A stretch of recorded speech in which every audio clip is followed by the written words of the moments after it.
La CAN 2019 va se passer au mois de juin et il y a 24 équipes qui vont jouer cette CAN 2019.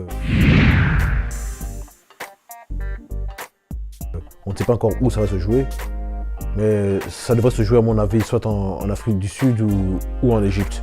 Il y a le Maroc qui a posé sa candidature mais qui a été retirée, donc maintenant c'est soit l'Égypte ou soit l'Afrique du Sud. Le Sénégal qui est qualifié, la Tunisie qui est qualifiée, il y a le Maroc qui est qualifié, il y a le Cameroun qui est qualifié, il y a aussi l'Algérie qui est qualifiée. Donc ça, ce sont les équipes pour le moment qui sont à la CAN 2019. Il y a aussi une nouvelle équipe qui n'avait jamais été en Coupe d'Afrique, le Madagascar. C'est la première fois de leur histoire qu'ils sont qualifiés à une Coupe d'Afrique. Il y a le Burundi qui est en phase de qualification. Si le Burundi fait match nul avec le Gabon, ils seront qualifiés pour la première fois de leur histoire aussi.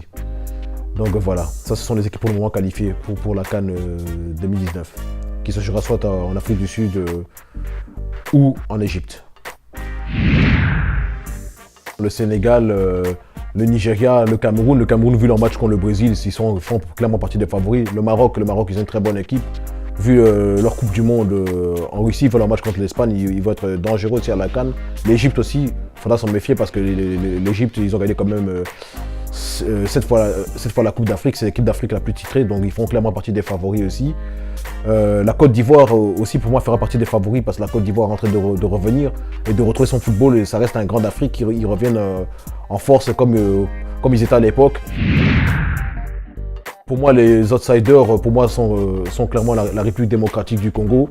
Les Congolais, eux, s'ils s'organisent bien et s'ils arrivent à avoir un bon entraîneur, ils peuvent être dangereux, ils peuvent embêter les favoris. Donc les Congolais, il faudra faire aussi attention aux Congolais. À la CAN, comme outsider, ils peuvent être dangereux. La Guinée-Conakry aussi, pour moi, c'est un bon outsider. Vu le match de qualification qu'ils ont fait, surtout contre la Côte d'Ivoire avec leur victoire, pour moi, la Guinée-Conakry à la CAN sera aussi très dangereuse. Le Ghana, parce qu'ils ont une bonne équipe, ils sont en train de revenir.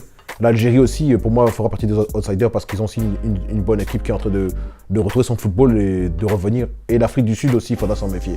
Parce que l'Afrique du Sud aussi fait de bons matchs de qualification. Et à la CAN, je pense que s'ils se qualifient, ils pourront aussi surprendre aussi les favoris. Voilà, pour moi, ce sont mes favoris et mes outsiders. Mais je supporterai clairement la République démocratique du Congo parce que moi je suis d'origine congolaise, c'est la terre de mes ancêtres, c'est mes origines, donc je serai le premier supporter du Congo et puis en second le pays frère Bantou, le Cameroun, parce que le Cameroun c'est un pays dans lequel mon père a travaillé pendant 9 ans, c'est un pays qui a des cultures similaires au Congo, ils ont des grands joueurs, c'est une grande équipe, j'ai toujours supporté ces deux pays en Afrique.